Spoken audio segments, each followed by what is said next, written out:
Okay, we have baby here, all sudsed up, and I'm going to clean her with my little sponge. I rinsed it out, soapy, and we're going to clean her up and get the naphtha off and the little practice pieces, and make sure I wash them off, and then she doesn't feel sticky, and then we're going to rinse.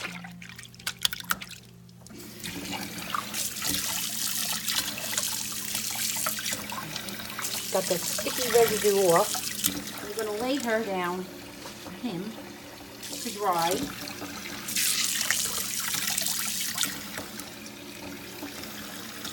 Find that little hand. Ah!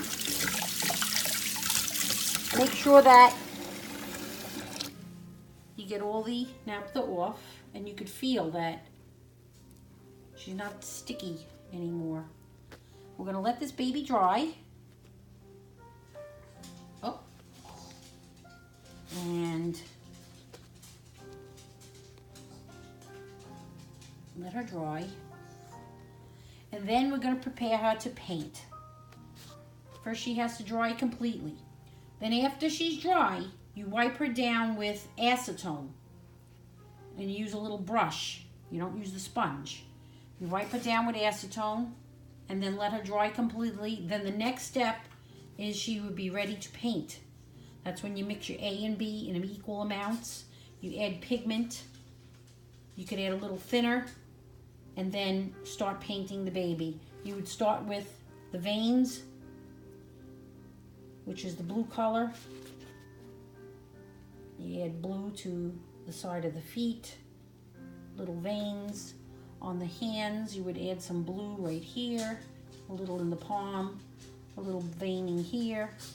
Like I said, on the face, the baby gets, I add blue here, in between the nose, eyes on top of the nose, little veins here and here. And I'll be back when I start painting this practice baby, and you'll be with me and you'll see how it goes. So let the baby dry after the bubble bath. Next step would be acetone, then let the baby dry again, and then she'll be ready to paint. Have your area ready with the brushes, the paints, the thinner, toothpicks, cosmetic wedges, and have everything all ready to go.